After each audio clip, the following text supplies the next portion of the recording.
For 23 years, the most powerful law enforcement agency in the world told the same lie. It was a beautiful lie, a comfortable lie, the kind of lie that let politicians sleep at night and citizens believe in the purity of the American experiment. The lie was simple.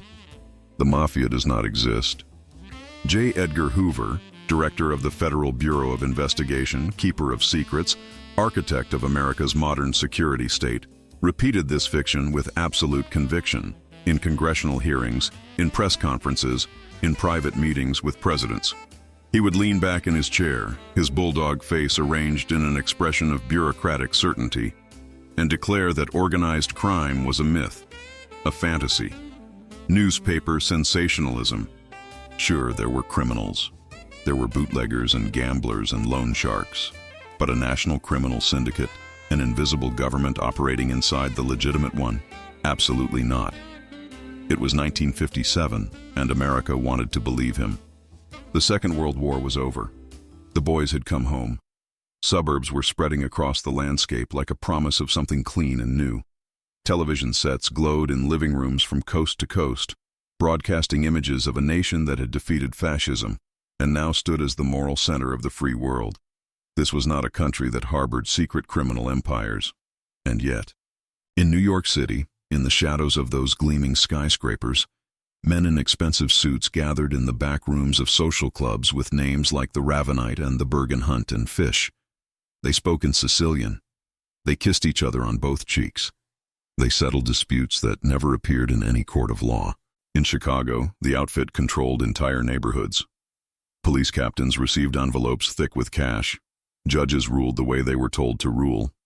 Bodies turned up in car trunks with alarming regularity, and somehow, investigations went nowhere.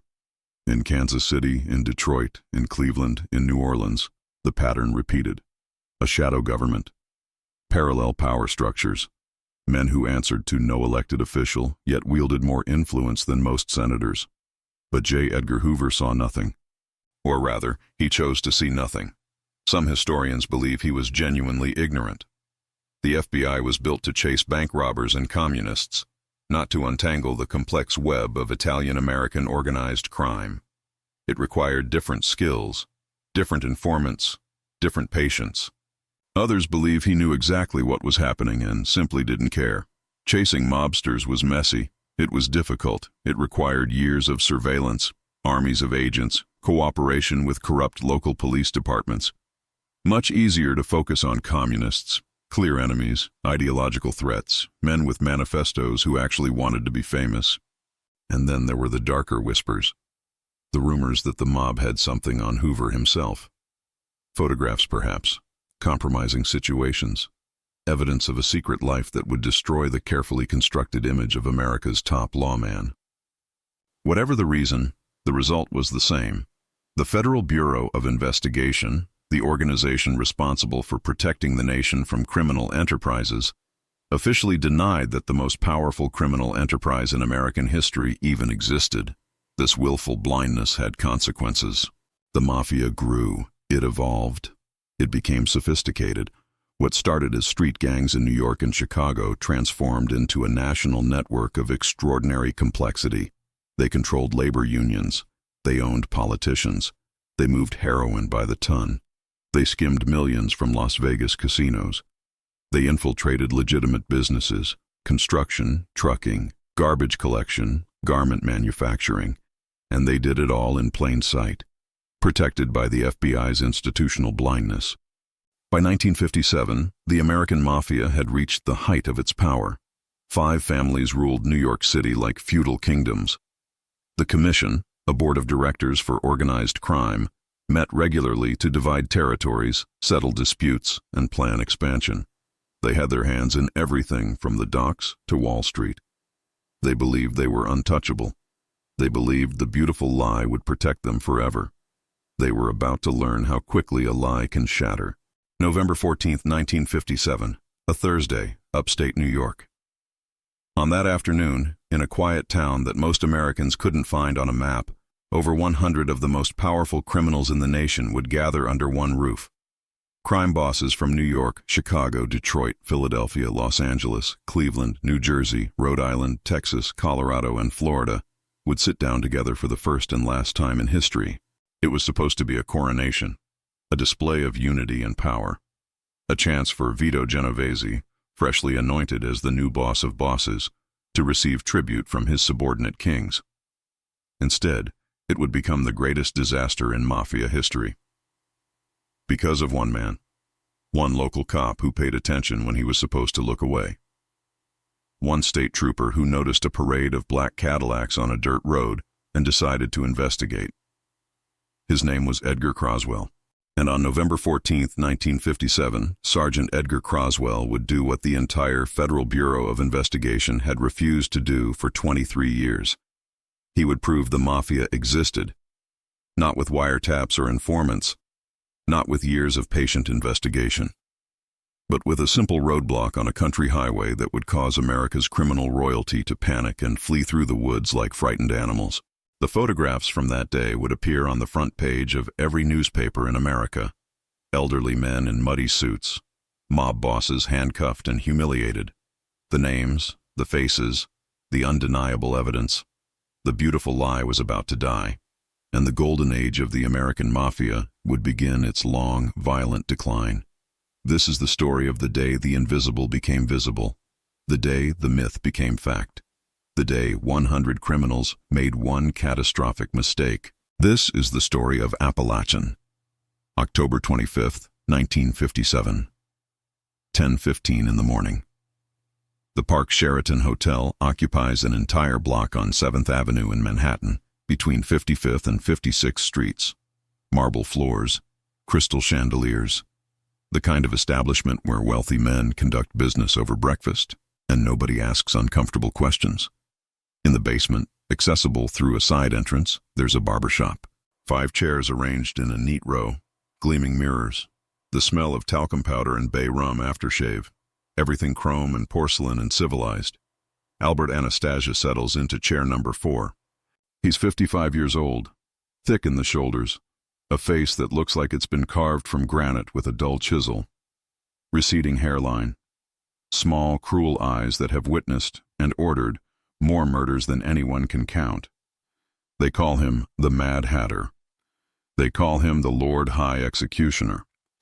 For nearly 3 decades, he ran Murder, Incorporated, the enforcement arm of the National Crime Syndicate.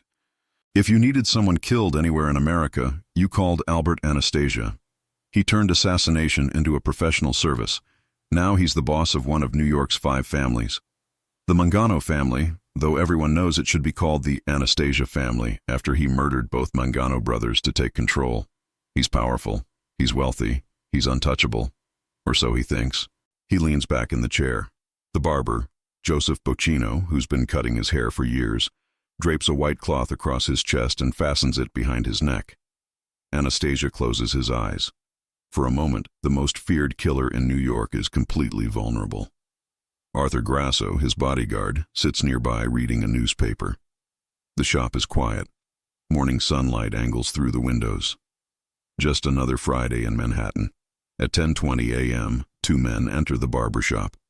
They're wearing fedoras pulled low, scarves wrapped around the lower half of their faces despite the mild October weather, dark overcoats with the collars turned up, sunglasses.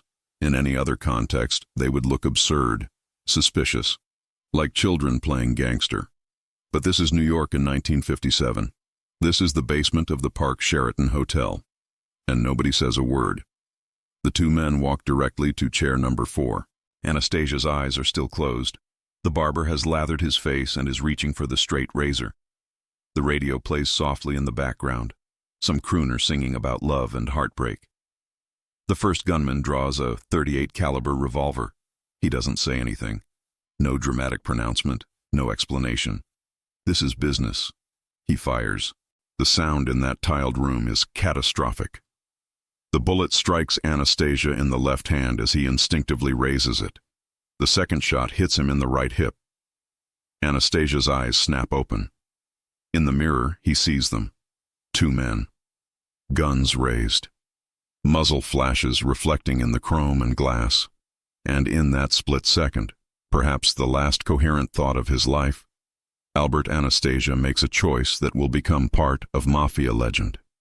He doesn't try to run. He doesn't beg for mercy.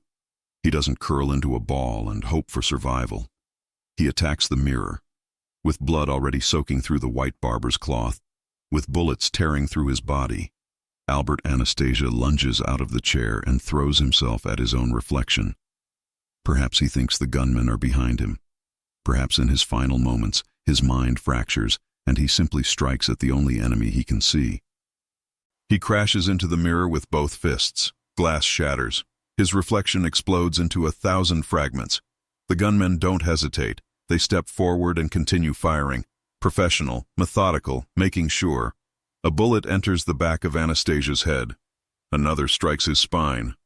He collapses onto the tile floor in a spreading pool of blood, surrounded by shards of broken mirror. 10 shots total. 5 hit their target. The barbershop reeks of gunpowder and copper. The 2 gunmen turn and walk out. They don't run. They move with the casual confidence of men who know they won't be pursued. They exit through the main lobby of the Park Sheraton Hotel, past the front desk, past guests checking in with their luggage, and disappear into the Manhattan morning. Arthur Grasso, Anastasia's bodyguard, doesn't fire a single shot. Later, he'll claim he was in the bathroom. Later, there will be questions about how convenient that bathroom trip was. But those questions won't go anywhere. They never do. Joseph Bocchino, the barber, stands frozen with the straight razor still in his hand, Anastasia's blood splattered across his white coat. He will tell police he saw nothing, remembers nothing. 2 men in scarves could have been anyone. He was focused on his work. The other barbers echo the same story. Didn't see the faces, didn't hear anything unusual. Just a normal morning until suddenly it wasn't. The police arrive at 10:27, 7 minutes after the first shot. By then, it's already over. Albert Anastasia lies dead on the barbershop floor, his blood mixing with talcum powder and broken glass. The Lord High Executioner, the man who killed without hesitation or remorse for 3 decades, dead in a barber's chair, murdered by the same kind of professionals he once commanded. The newspapers will call it the barbershop murder. It will become iconic. Decades later, movies will recreate this scene, the white cloth, the mirror, the sudden violence in a place of such ordinary routine. But in the moment, on that October morning, it's just another mob hit, another body, another unsolved murder in a city that's seen thousands. The detectives ask their questions. They take their photographs. They interview witnesses who saw nothing. By noon, they already know this case will go nowhere. You don't solve Mafia assassinations. You just file the paperwork and move on.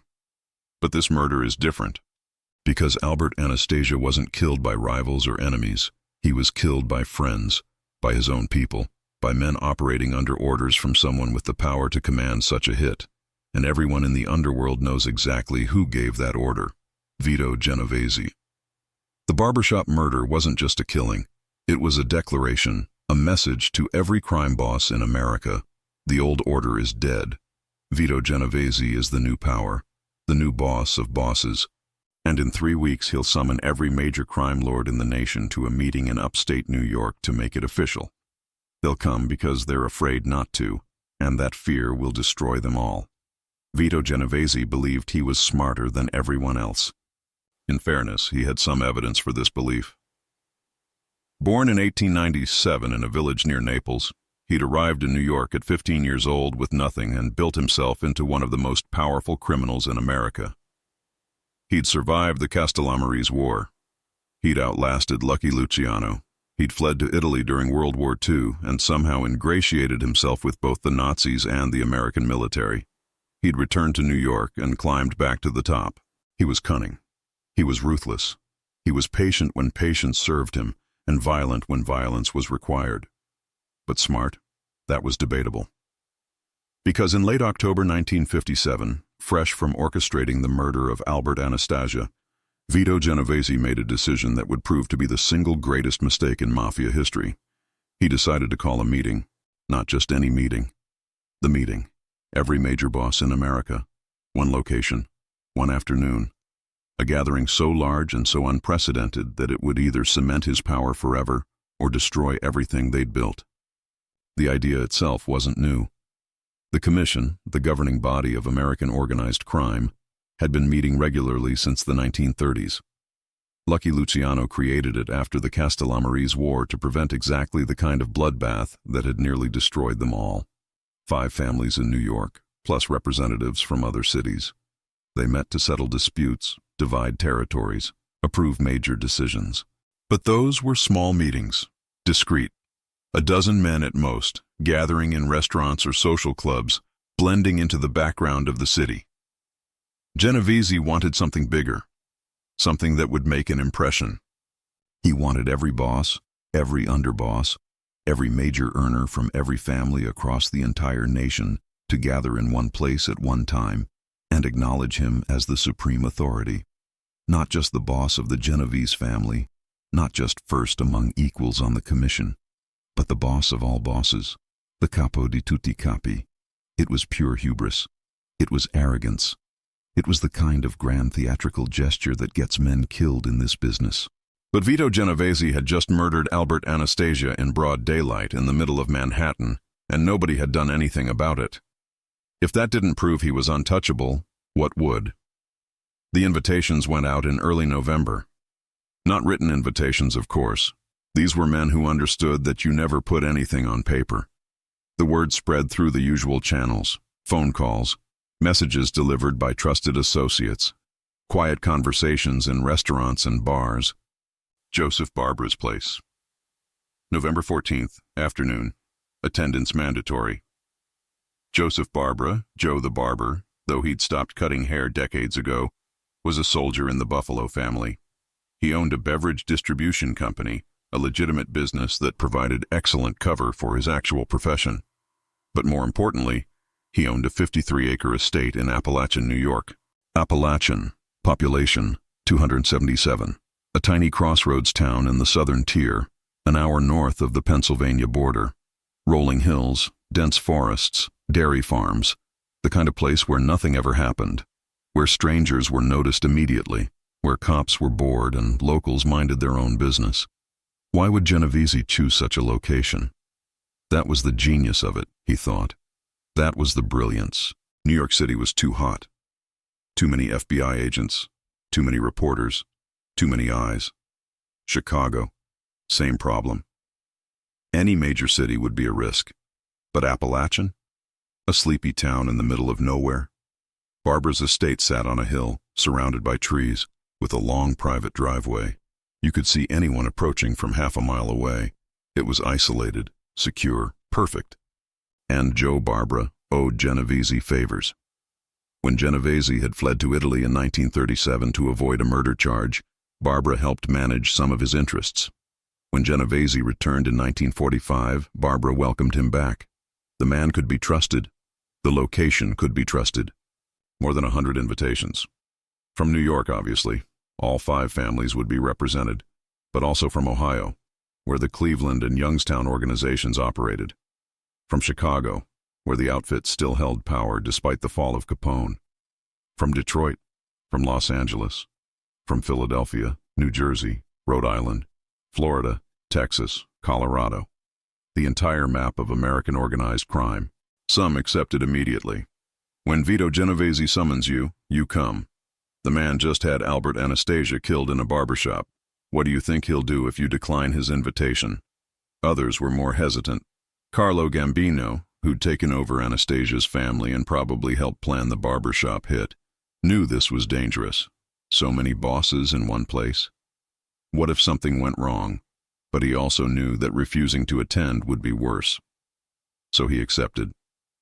Tommy Lucchese, Joseph Profaci, Joseph Bonanno, the other New York bosses, they all agreed to come. From outside New York, the responses varied. Some were enthusiastic, some were nervous, but almost all of them said yes. Because this was how the system worked. The commission called, you answered. Genovese wanted to flex his power, you showed up and acknowledged it.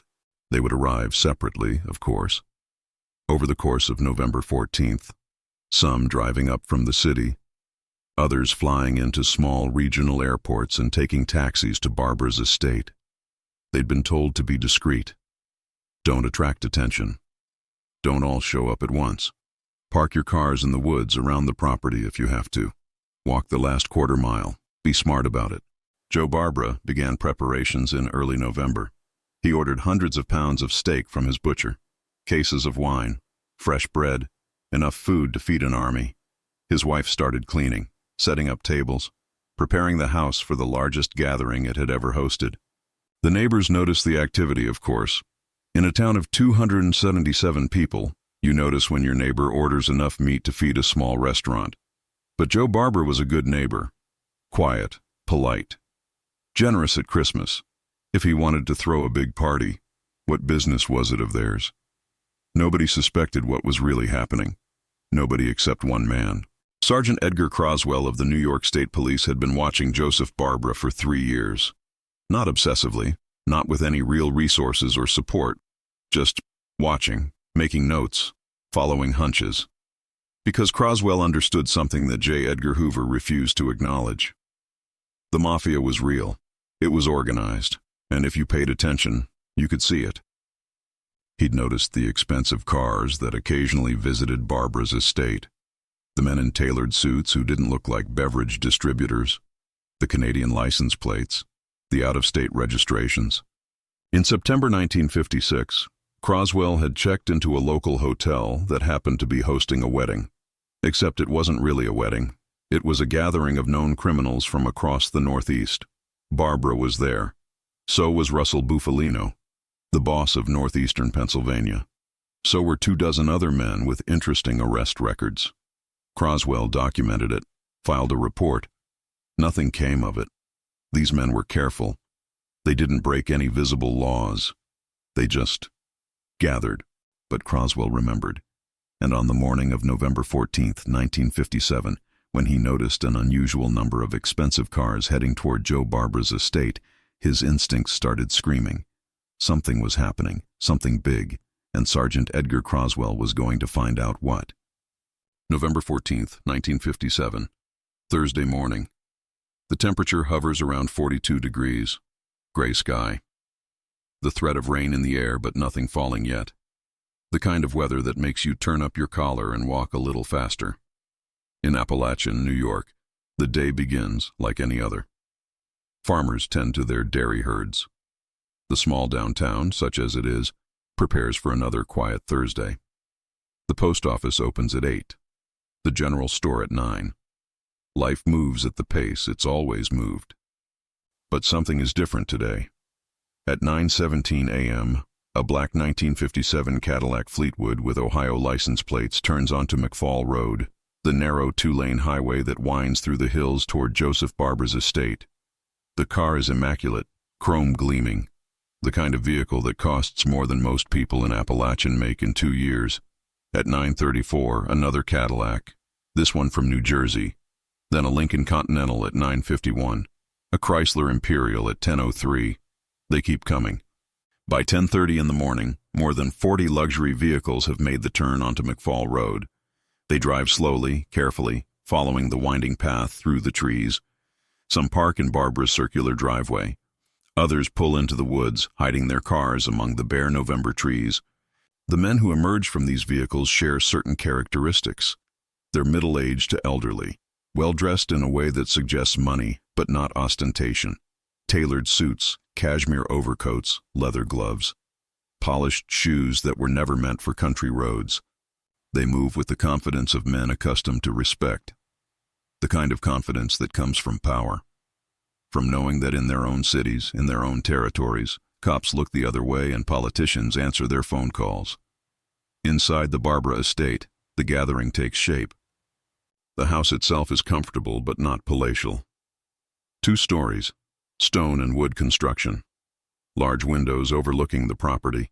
A spacious living room that opens into a dining area. Exactly the kind of home a successful businessman might own.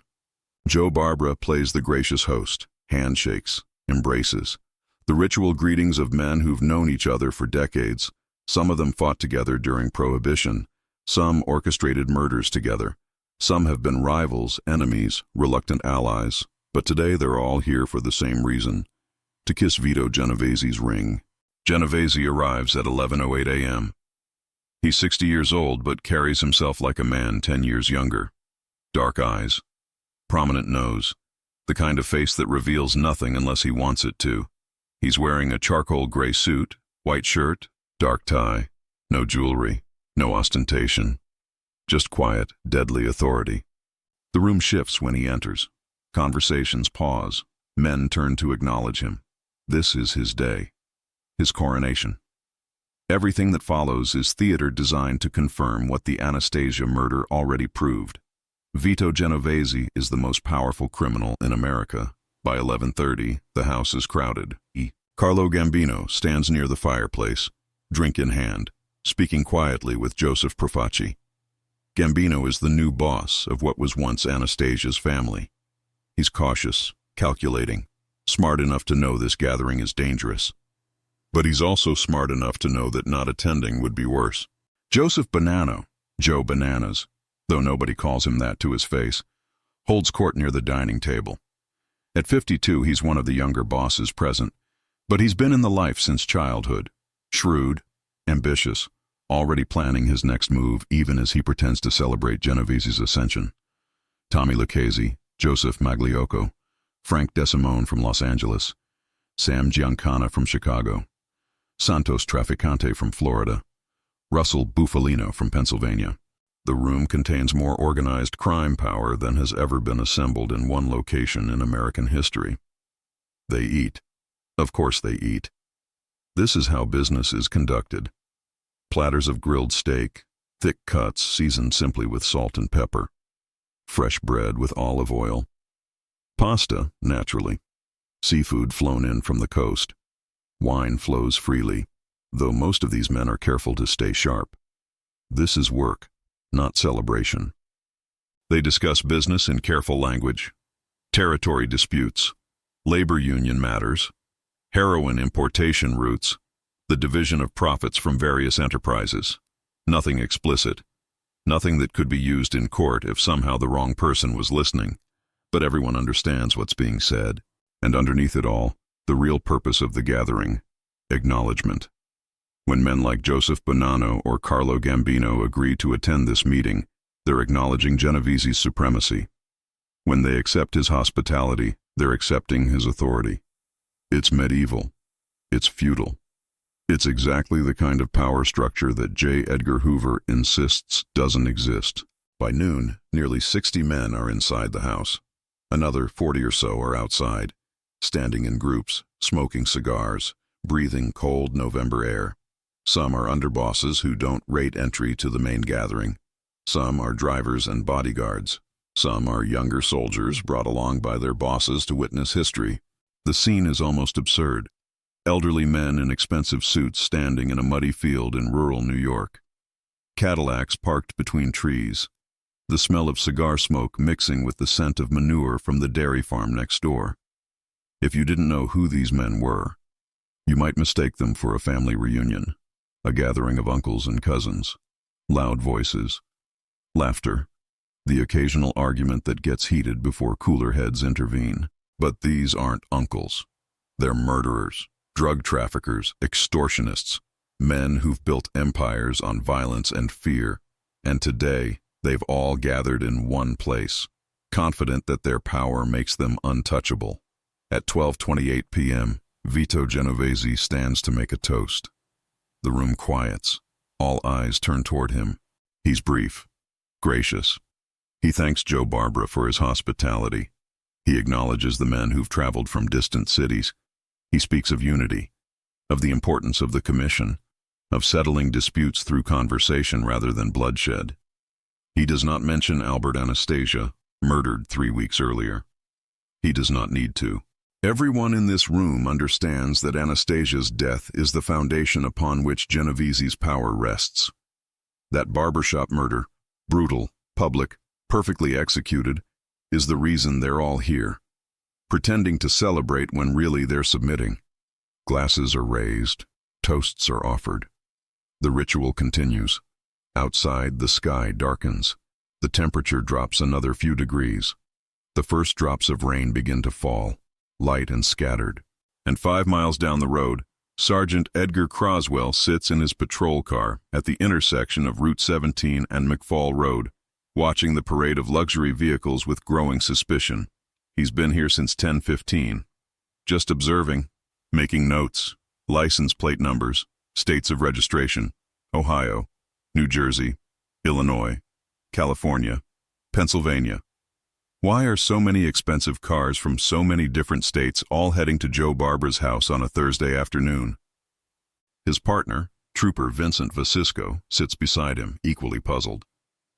"That's the 7th one this hour," Vasisco says, nodding toward another black Cadillac turning onto McFall Road. Croswell writes down the plate number. "Something's happening up there." "What do you want to do?" "It's a good question. They have no warrant, no probable cause. These men haven't broken any laws, at least not any laws they can prove. You can't arrest someone for owning a nice car or visiting a friend in the country." But Croswell's instincts are screaming. After 3 years of watching Joseph Barbara, after documenting suspicious gatherings, after building a file that nobody in the state police particularly cares about, he finally has something concrete. Dozens of expensive cars, out-of-state plates, all converging on one location, on a Thursday afternoon in a town where nothing ever happens. "We need to see who's up there," Croswell says. He reaches for the radio. At 12:40 p.m., Sergeant Edgar Croswell makes the decision that will change everything. He's going to set up a roadblock. Edgar Daniel Croswell was not supposed to be a hero. He was born in 1915 in Owego, New York, a small town about 20 miles east of Apalachin. Working-class family. Father worked at a local factory. Mother raised 4 children. Edgar was quiet, serious, the kind of kid who noticed things others missed. He didn't go to college, couldn't afford it. At 21, he joined the New York State Police, a decent job with a steady paycheck in the middle of the Depression. They sent him to the academy in Albany for training. Then they assigned him to Troop C, which covered the southern tier of New York. Rural territory, endless highways through hills and forests. Small towns where everyone knew everyone. It wasn't glamorous work. Traffic stops, domestic disputes, the occasional drunk driver. Nothing that would ever make the newspapers. Croswell married his wife Jean in 1938. They had children. Bought a house in Vestal, just outside Binghamton. He was a good cop, but not a spectacular one. Methodical, patient. The kind of officer who followed procedures and filed proper paperwork. His supervisors considered him reliable, but unambitious. He made sergeant in 1947 and seemed content to stay there. No interest in promotions, no political aspirations. Just a state trooper doing his job in a corner of New York that the rest of the world ignored.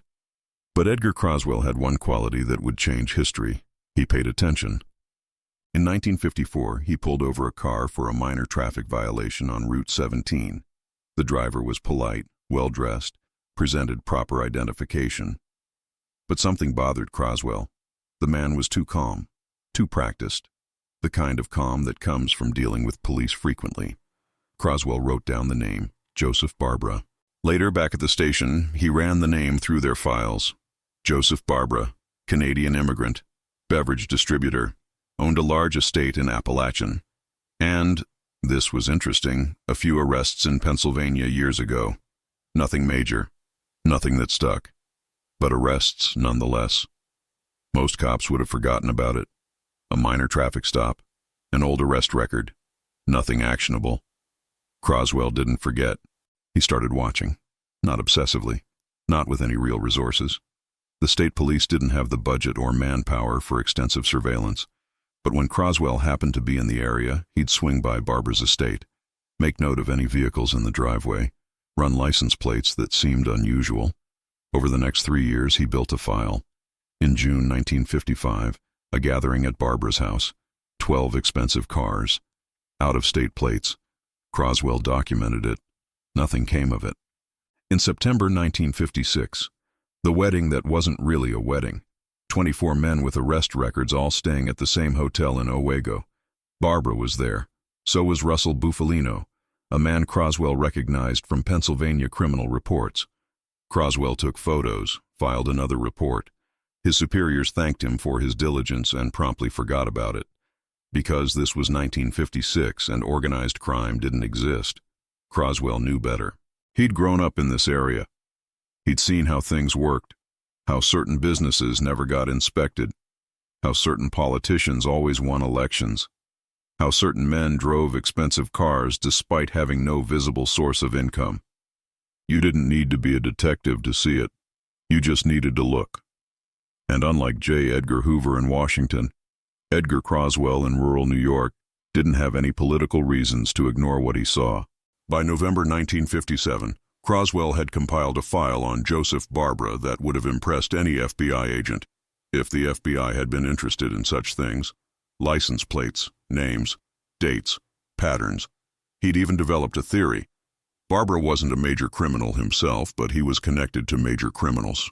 He was useful, a legitimate businessman with a convenient location, the kind of man who could host meetings, provide cover, facilitate communication.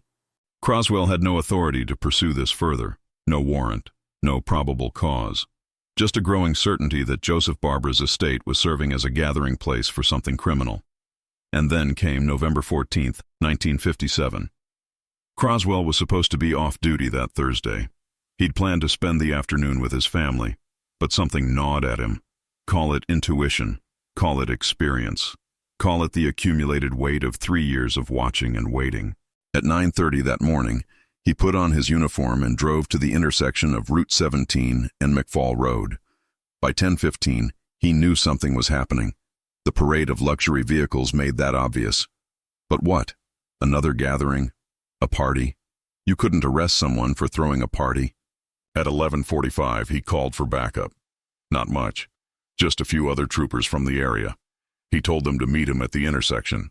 Bring notepads. They were going to document every vehicle coming and going from Barbara's estate.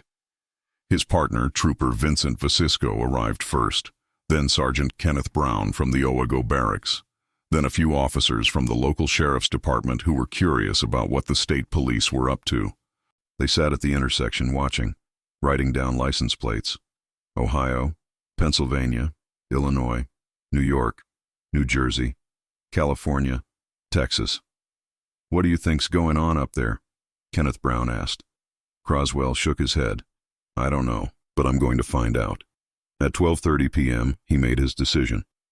They would establish a roadblock on McFall Road, right before the turnoff to Barbara's estate. They would stop every vehicle leaving the property, check identifications, ask questions, document everything. "We don't have a warrant," Vasisco pointed out. "We don't need one," Croswell replied. "This is a routine traffic check. We're checking registrations, making sure vehicles are properly licensed, completely legal." It was thin. It might not hold up if anyone challenged it. But Croswell didn't care. 3 years of watching. 3 years of filing reports that nobody read. 3 years of knowing that something was happening and being unable to prove it. This was his chance. At 12:40 p.m., the roadblock went up. 2 patrol cars parked across McFall Road, lights flashing. A clear signal. If you're leaving Joseph Barbara's estate, you're going to stop and answer some questions. They didn't have to wait long.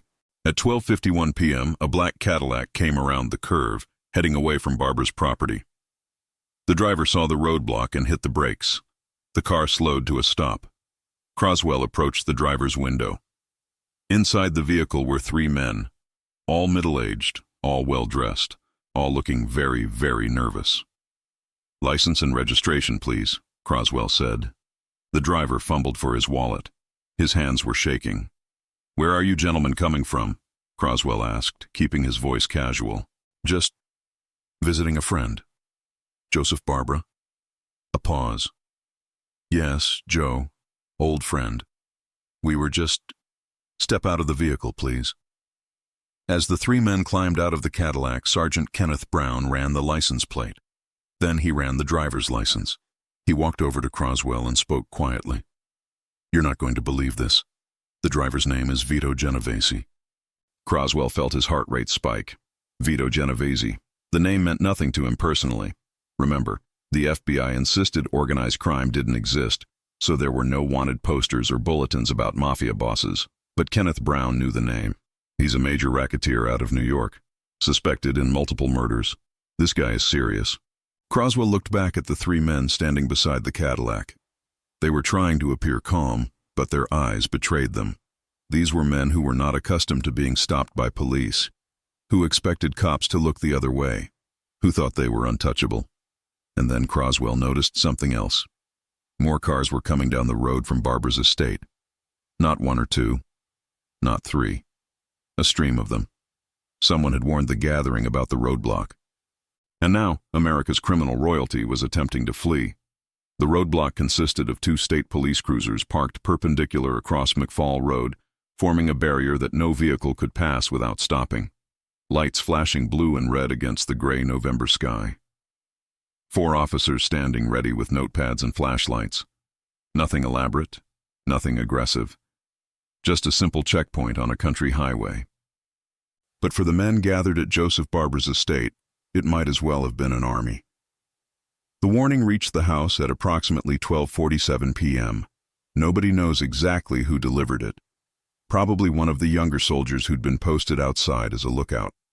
Someone who'd walked down toward the road to smoke a cigarette and spotted the police cars. Someone who ran back up the driveway with his heart pounding and his mouth dry. Cops, roadblock, McFall Road. 4 words that shattered the illusion of security. Inside the house, the conversation died. 60 men, many of them elderly, all of them accustomed to power and control, suddenly faced a reality they'd never seriously considered. They were trapped. Vito Genovese, who'd been holding court in the dining room, accepting congratulations and tributes, went very still. His face revealed nothing, but everyone who knew him recognized the signs, the slight narrowing of the eyes, the subtle tension in the shoulders. He was furious. "How many cops?" someone asked. "I saw 2 cars, maybe 4, 5 officers." Only 4 or 5 officers. Against 60 of the most dangerous criminals in America. Under different circumstances, that math would be laughable. But these weren't different circumstances. These men hadn't come armed to a business meeting. They hadn't come prepared for violence. They'd come for a coronation, dressed in their finest suits, expecting to eat steak and discuss territories and return home feeling secure in their power. And more importantly, they couldn't afford to be identified. That was the critical point. That was what turned this from an inconvenience into a catastrophe. The FBI insisted the Mafia didn't exist. Prosecutors had no national conspiracy cases. Most of these men had built their empires specifically on the foundation of invisibility.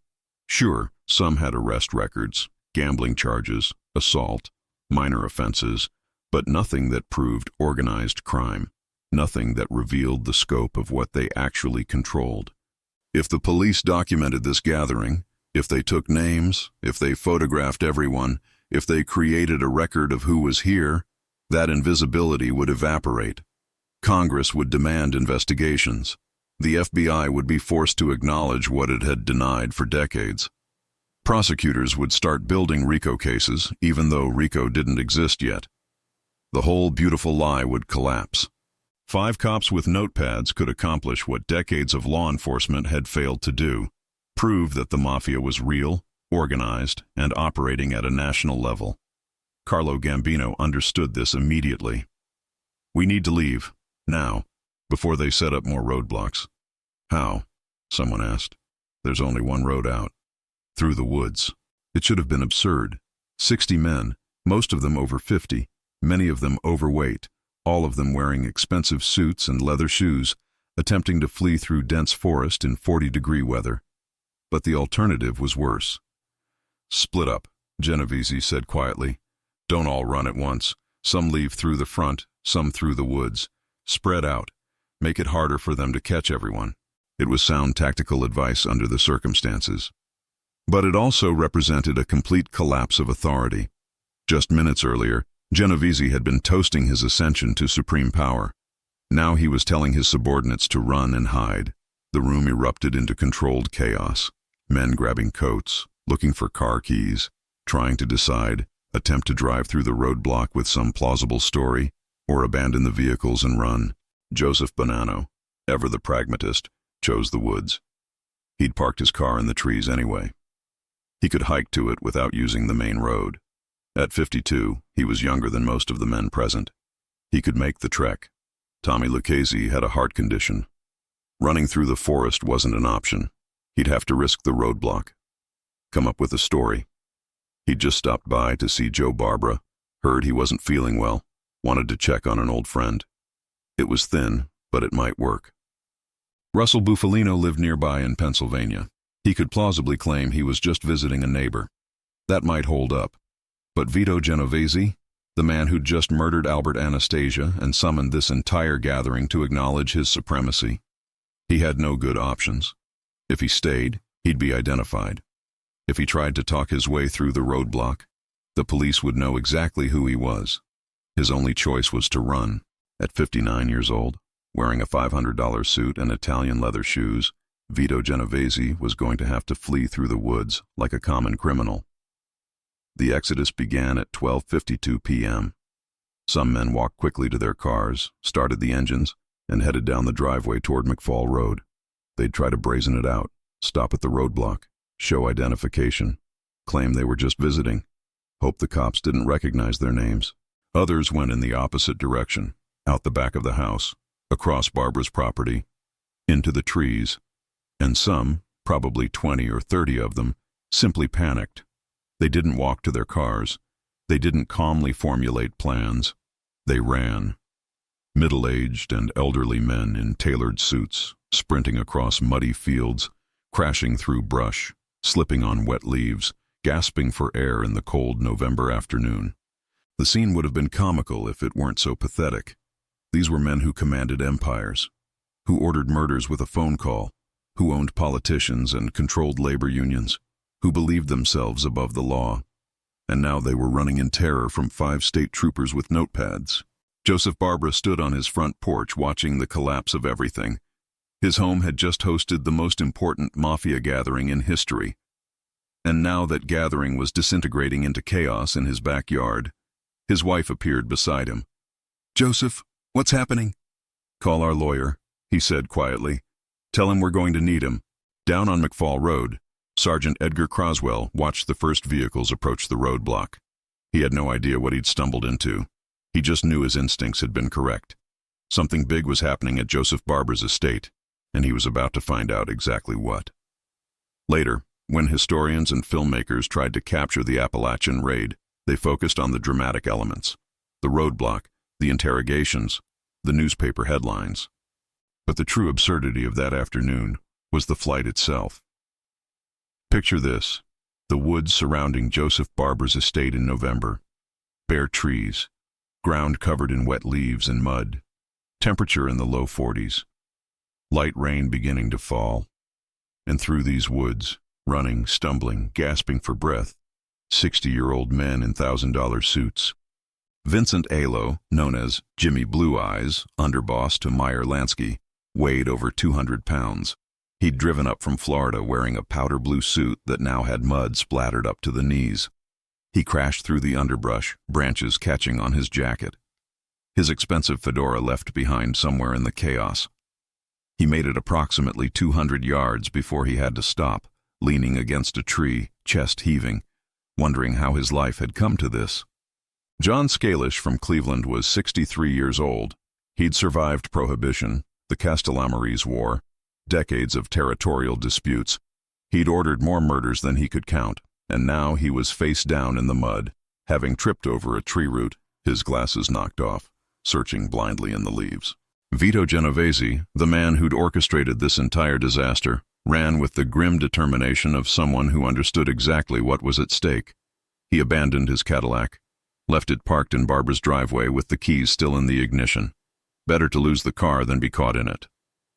He headed northwest, away from the road, deeper into the forest. His leather shoes, handmade in Italy, perfect for Manhattan sidewalks, provided zero traction on the slick hillside. He slipped repeatedly, caught himself, kept moving. Behind him, the sounds of pursuit, not from police, not yet, but from other fleeing criminals. The woods were full of middle-aged men in business attire, all running in different directions, all equally terrified. Some called out to each other, "This way!" "No, that's toward the road." "Where the hell are we?" They were criminals, professional criminals, Men who'd spent their entire adult lives evading law enforcement, and they were lost in the woods a quarter-mile from where they'd parked their cars. Joseph Profaci, boss of one of New York's 5 families, was 70 years old. He'd brought his son-in-law along to the meeting. Now both men were trying to navigate through dense brush, the older man wheezing, leaning heavily on his son-in-law's arm. They walked for what felt like hours, but was probably 20 minutes. Finally emerged onto a different road, far from the roadblock. Covered in mud. Exhausted. Alive. Profaci would later claim he'd just been visiting the area and happened to stop by Barbara's house. Nobody believed him. But nobody could prove otherwise either. Not everyone ran. Some of the men who attempted to drive through the roadblock genuinely thought they could talk their way out. They were criminals, yes, but they were also legitimate businessmen. They owned restaurants, trucking companies, vending machine operations. They had lawyers. They had connections. At 1:07 p.m., a Lincoln Continental approached the roadblock. 3 men inside. Well-dressed. Calm. Sergeant Croswell stepped up to the driver's window. License and registration. The driver complied. His hands were steady. Is there a problem, officer? Where are you coming from? Visiting Joseph Barbara, friend of the family. We heard he wasn't feeling well. It was the story they'd all agreed on. Simple, plausible. How do you prove someone wasn't just visiting a sick friend? Step out of the vehicle, please. As Croswell questioned them, Trooper Vasisco ran the license. The name came back with connections to gambling operations in New Jersey. Not enough for an arrest, just enough to be interesting. How do you know Mr. Barbara? Old friends, known him for years. What's his address? A pause, just a fraction of a second. But enough. I think it's McFall Road.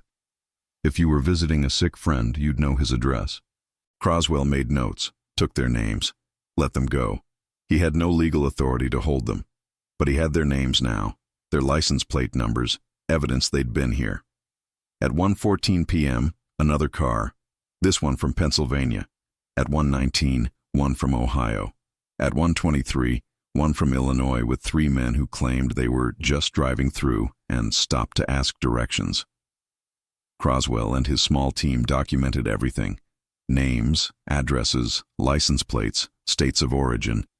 They didn't know it yet, but they were creating the most important document in the history of organized crime investigation.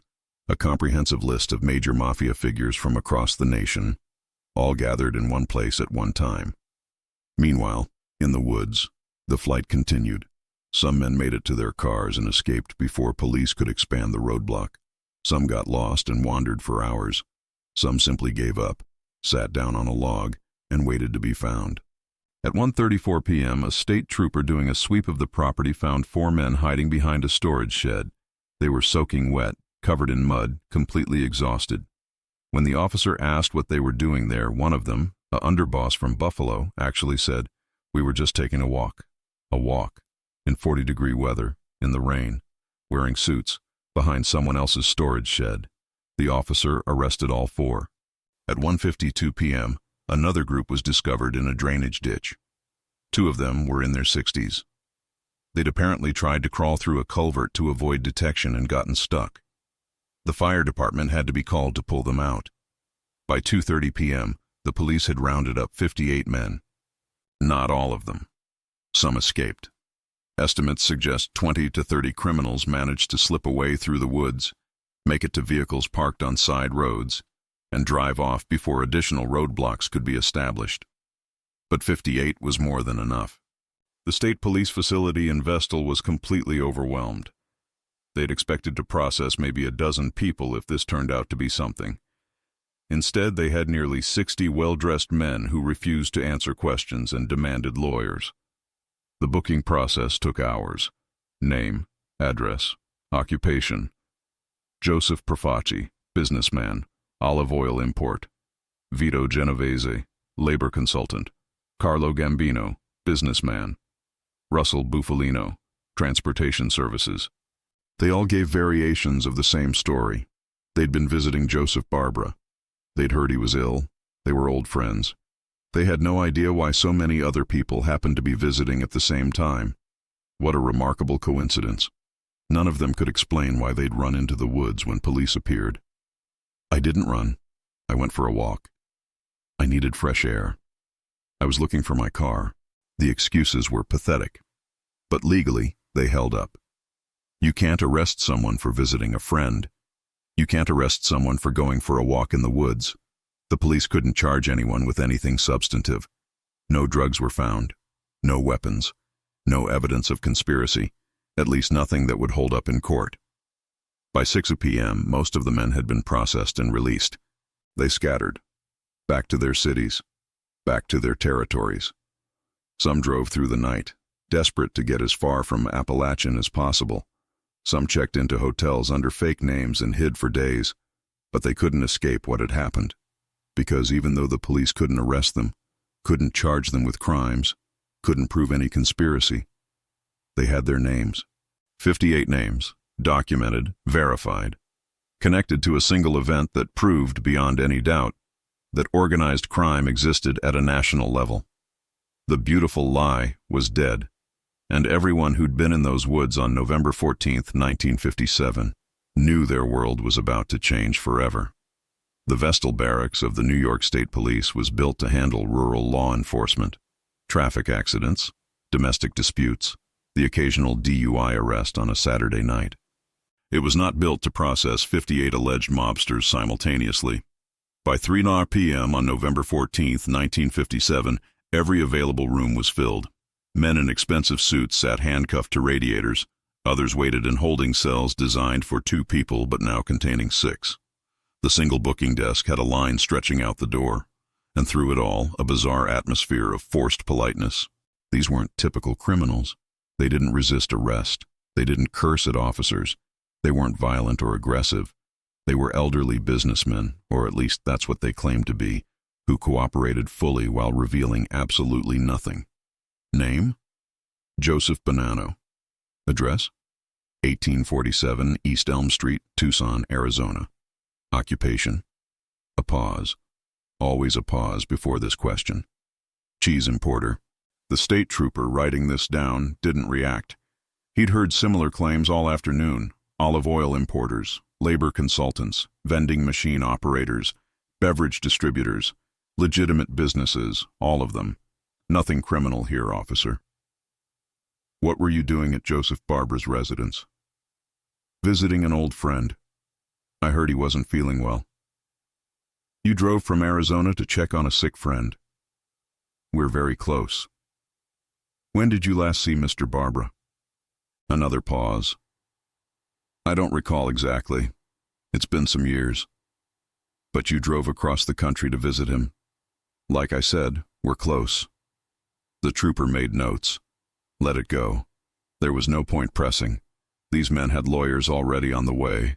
They knew their rights. They'd answer questions politely but reveal nothing useful. And legally they were right.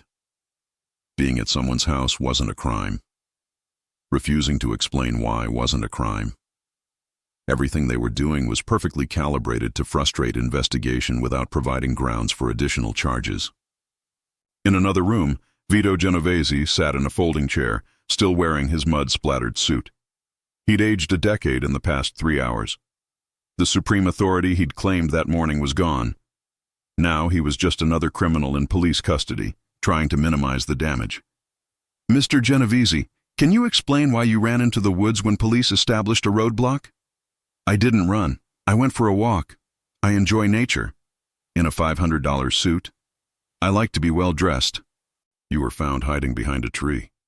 I was resting.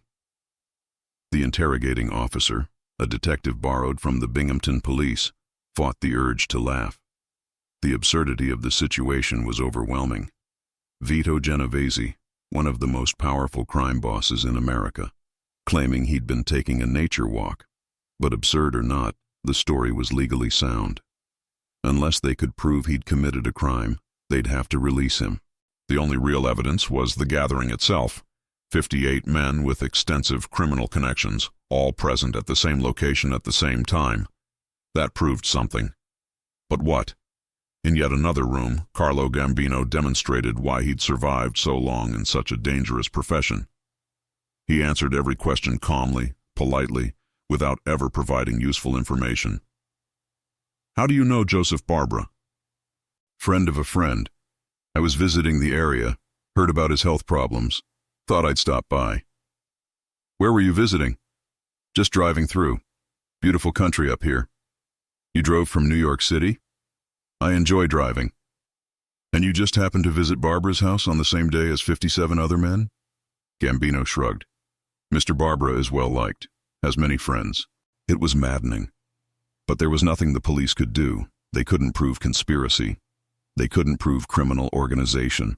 All they could prove was that a bunch of men visited someone's house. The lawyers began arriving around 4 p.m. Expensive lawyers, the kind who represent corporations and politicians. They swept into the Vestal barracks with briefcases and indignation.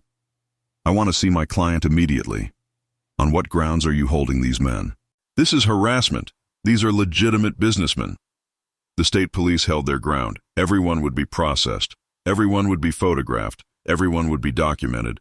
But they couldn't hold anyone for long. By 6 p.m., the releases began. One by one, the men walked out of the barracks. They didn't speak to the reporters who'd gathered outside. They didn't make statements.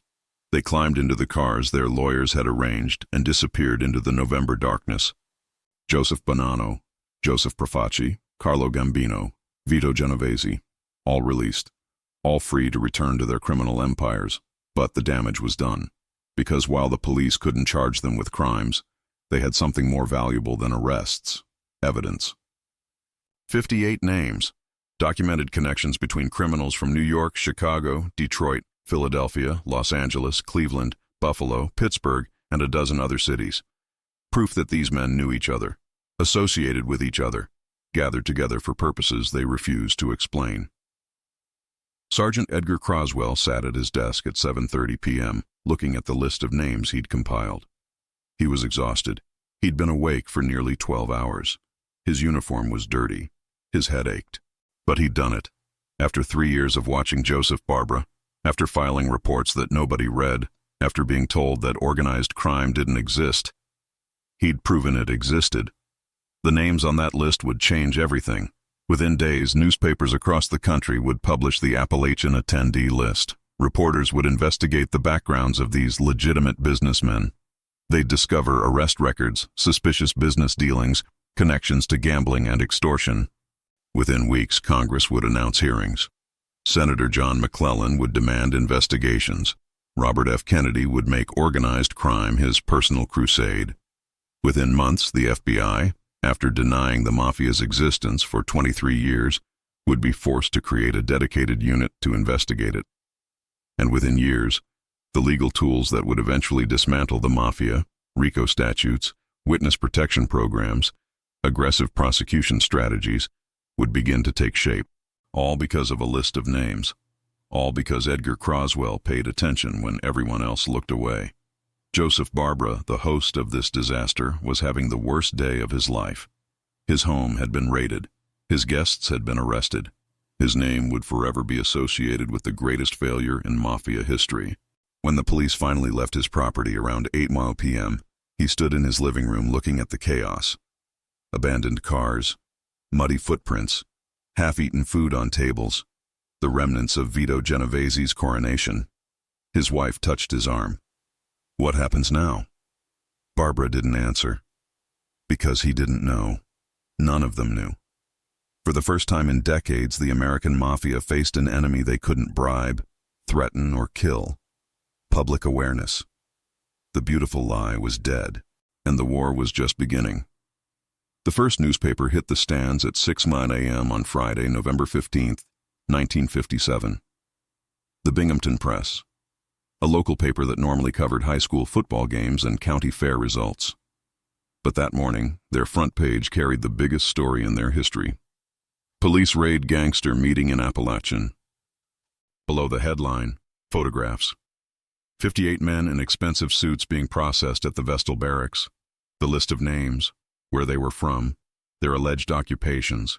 Joseph Profaci, olive oil importer, New York. Vito Genovese, labor consultant, New York. Carlo Gambino, businessman, New York. Russell Bufalino, transportation, Pennsylvania Santos Traficante, Import, Export, Florida.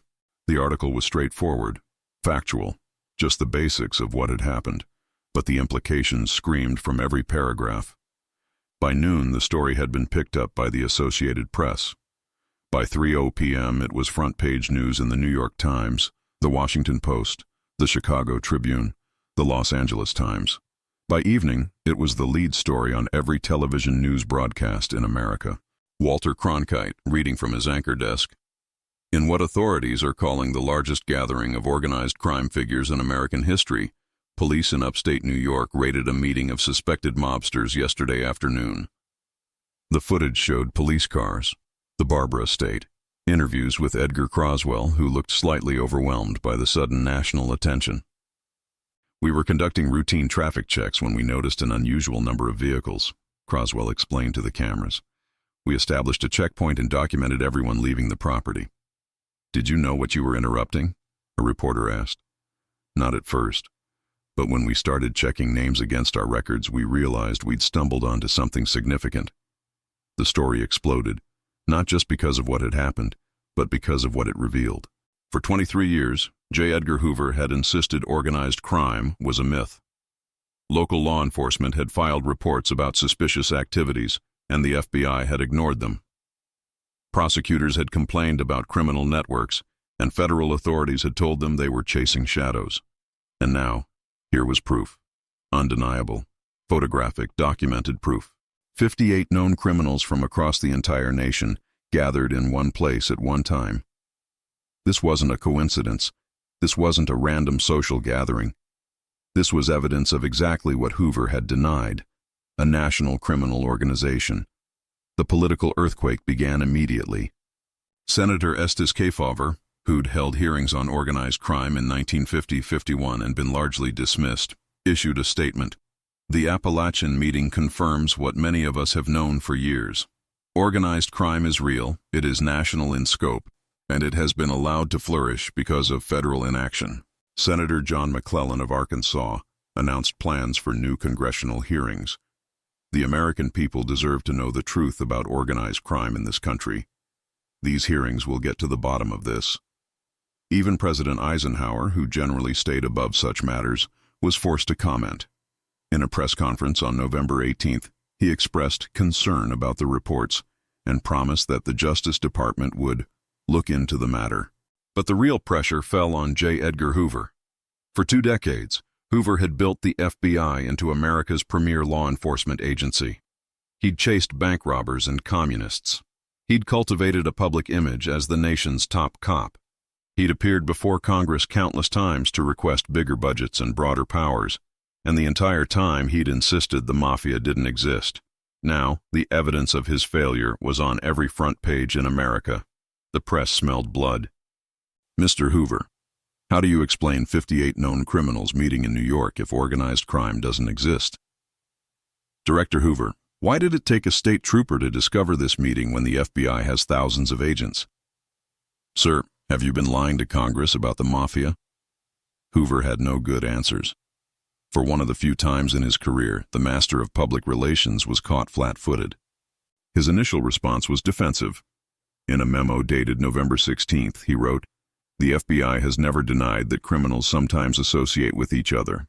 What we have denied is the existence of a national criminal syndicate as portrayed in sensational media reports." It was semantic hair-splitting, and everyone knew it.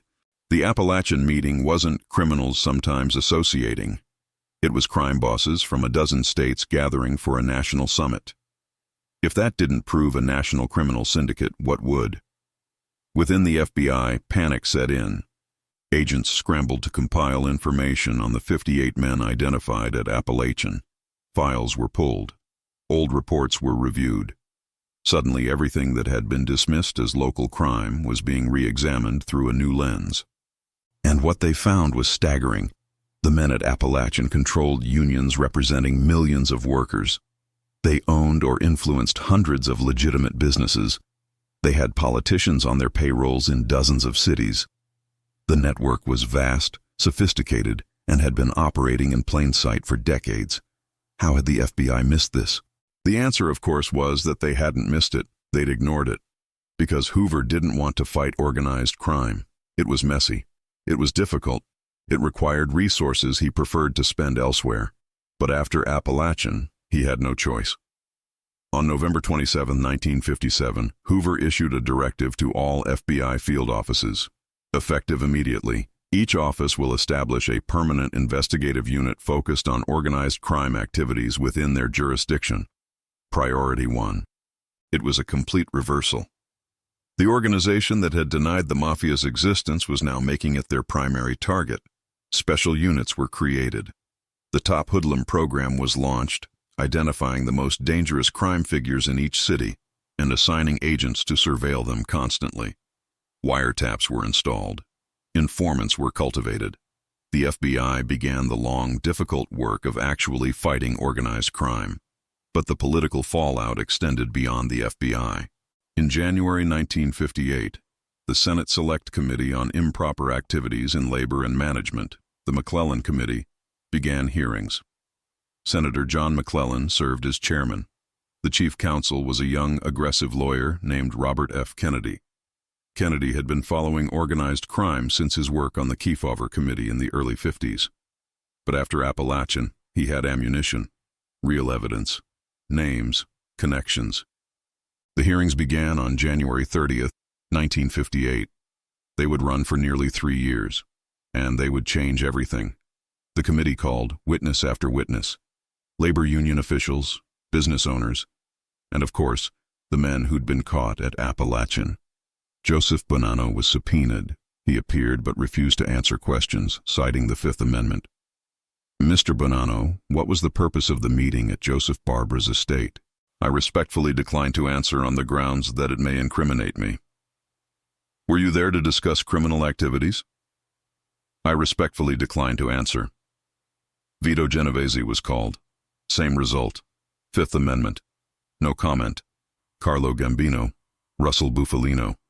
Every major figure caught at Apalachin. They all invoked their constitutional rights and said nothing, but their silence spoke volumes, because innocent men don't need the Fifth Amendment. Legitimate businessmen don't refuse to explain why they were visiting a friend. The American public watched these hearings on television. They saw these well-dressed men refusing to answer basic questions. They heard Robert F. Kennedy asking pointed questions about murders, extortion, labor racketeering, and they realized the Mafia is real. It's everywhere, and it's been operating while the government looked the other way. Public opinion shifted dramatically. Polls showed that 78% of Americans now believed organized crime was a serious national problem. That number had been less than 30% before Apalachin. Pressure mounted for action. Real action. Not just investigations and hearings, but actual prosecutions. State and local prosecutors who'd been fighting organized crime for years suddenly had federal support. The Justice Department, previously indifferent, began coordinating with local authorities. New laws were proposed. Tougher penalties for racketeering, expanded wiretapping authority, tools that would eventually become the RICO Act. The golden age of the Mafia, that period from the 1930s through the 1950s when they operated with near impunity, was ending. Not quickly, not easily. It would take another 2 decades to really dismantle the power structures built during that era. But Apalachin was the turning point, the moment when invisibility became impossible, when the beautiful lie died and was replaced with ugly truth. 58 men ran through the woods on November 14, 1957, and their flight triggered an earthquake that would ultimately destroy everything they'd built. Vito Genovese never recovered from Apalachin. He'd wanted a coronation. He'd wanted to stand before America's crime bosses and have them acknowledge his supremacy. He'd wanted to consolidate power after the Anastasia murder and establish himself as the undisputed boss of bosses. Instead, he'd presided over the greatest disaster in Mafia history. The other bosses didn't forgive him. They couldn't say it openly. Genovese was still dangerous, still powerful. But the whispers started immediately. How could he have been so stupid? How could he have called such a meeting? How could he have chosen such a vulnerable location? Carlo Gambino, who'd helped arrange the Anastasia hit and attended Apalachin to show respect, quietly began distancing himself. Within a year, he'd be positioning himself as an alternative center of power, more careful, more strategic, less prone to catastrophic mistakes. But Genovese's personal downfall came from an unexpected direction. In 1958, federal prosecutors charged him with narcotics trafficking. The case was built on testimony from a small-time drug dealer named Nelson Cantelops, who claimed Genovese had been directly involved in heroin importation. The evidence was thin. Cantelops was hardly a credible witness, a junkie with multiple arrests, testifying in exchange for a reduced sentence. Under normal circumstances, his testimony wouldn't have been enough for a conviction. But these weren't normal circumstances. After Apalachin, prosecutors were under intense pressure to get results. Juries were predisposed to believe the worst about men identified as mobsters, and Genovese's name had been on the front page of every newspaper in America. The trial lasted 3 weeks. On April 17, 1959, the jury returned a verdict, guilty on all counts. Vito Genovese, who'd survived decades in the most dangerous profession imaginable, who'd outlasted rivals and enemies, who'd built an empire on violence and cunning, was sentenced to 15 years in federal prison. He would die there in 1969, still trying to run his organization from behind bars, still insisting he'd been framed, still refusing to acknowledge that Apalachin had been his fatal mistake. But Genovese was just one casualty. The real damage from Apalachin was systemic. The exposure, the attention, the end of institutional denial. The McClellan Committee hearings ran from 1958 to 1960. They called over 2,500 witnesses. They compiled over 20,000 pages of testimony. They exposed connections between organized crime and labor unions, political corruption, and legitimate business. Robert F. Kennedy used the hearings to build a comprehensive understanding of how the Mafia operated. When his brother John became president in 1961 and appointed him Attorney General, Kennedy made organized crime his top priority. He expanded the Justice Department's organized crime and racketeering section. He coordinated federal, state, and local law enforcement. He authorized aggressive use of wiretaps and surveillance. He pushed for new laws that would give prosecutors better tools.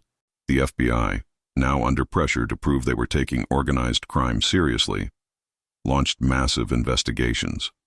The Top Hoodlum program identified and surveilled over 400 major crime figures across the country. Between 1961 and 1963, federal indictments against organized crime figures increased by over 300%. Convictions quadrupled. The Mafia's traditional defenses started crumbling. Police departments that had looked the other way were under new scrutiny. Politicians who'd been bought were now liabilities. The wall of silence that had protected the organization for decades was developing cracks. In 1963, a small-time mobster named Joseph Valachi became the first member of the American Mafia to publicly testify about the organization's structure and operations. His testimony before the McClellan Committee was televised. Millions of Americans watched him describe the commission, the 5 families, the rules and rituals of La Cosa Nostra. Valachi's testimony was a direct result of Apalachin. Before that meeting was raided, he never would have cooperated. The Mafia seemed too powerful, too untouchable. Why risk becoming an informant? But after Apalachin, after seeing mob bosses running through the woods, after watching the FBI finally take organized crime seriously, after witnessing the beginning of serious prosecutions, the calculation changed. Maybe the Mafia wasn't untouchable after all. More informants followed. The trickle became a stream. Men who'd spent their entire lives in the organization decided cooperation was better than long prison sentences. In 1970, Congress passed the Racketeer Influenced and Corrupt Organizations Act, RICO. The law was specifically designed to prosecute organized crime. It allowed prosecutors to charge entire criminal organizations, not just individual crimes. It carried severe penalties and allowed seizure of assets. RICO was the weapon prosecutors had been begging for since the 1950s, and it was devastatingly effective. In the 1980s and 1990s, RICO prosecutions decimated the American Mafia. Entire families were indicted. Bosses who'd seemed invincible went to prison. The organization that had controlled cities and influenced national politics was reduced to a shadow of its former power. None of this would have happened without Apalachin. The raid itself didn't bring down the Mafia. Edgar Croswell's roadblock didn't lead to any major convictions. Most of the men caught that day were never charged with crimes related to the meeting.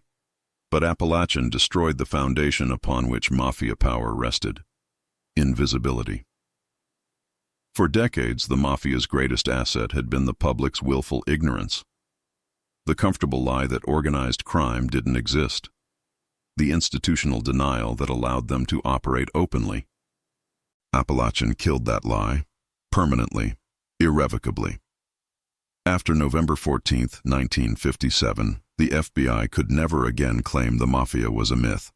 Prosecutors could never again be dismissed as chasing shadows.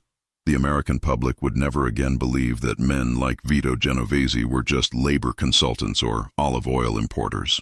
The photographs of elderly men running through muddy woods became iconic. They appeared in newspapers, books, documentaries. They became the visual representation of the Mafia's fall from power, because those images destroyed the mystique. The Mafia had always cultivated an image of sophistication, of omertà, of men who never panicked and never ran. But at Apalachin, they panicked. They ran. They hid behind storage sheds and crawled through drainage ditches and got lost in the woods a quarter-mile from their cars. They looked weak, desperate, human. And once that image was out there, it could never be erased. Edgar Croswell never sought fame from his role in the Apalachin raid. He continued working as a state trooper until his retirement in 1969. He died in 1990, largely forgotten by the public. But historians of organized crime remember him, because his simple decision to set up a roadblock on a country highway changed the course of American criminal justice. He proved that sometimes the most important thing a cop can do is pay attention. Joseph Barbara died in 1959, just 18 months after the raid. Heart attack. Some said it was the stress of Apalachin that killed him. His name would forever be associated with the meeting that destroyed the Mafia's invisibility. Carlo Gambino survived Apalachin and learned from its mistakes. He became the most powerful boss of the 1960s and early 70s, but he did it quietly, carefully, never making the grandiose gestures that had doomed Genovese.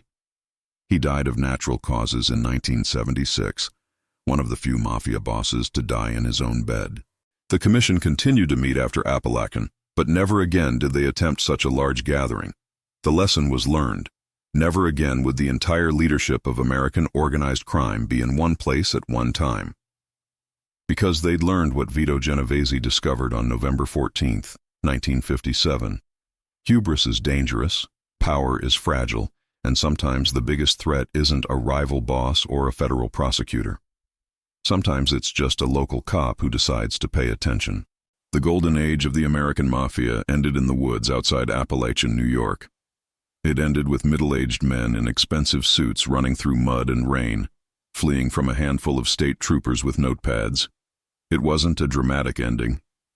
There were no shootouts, no final stand, no glory, just panic, chaos, and the slow, inexorable realization that the beautiful lie was dead and the reckoning had begun. 58 names on a list. That's all it took to begin the unraveling of the most powerful criminal organization in American history. 58 names, documented on a Thursday afternoon in November, and everything changed.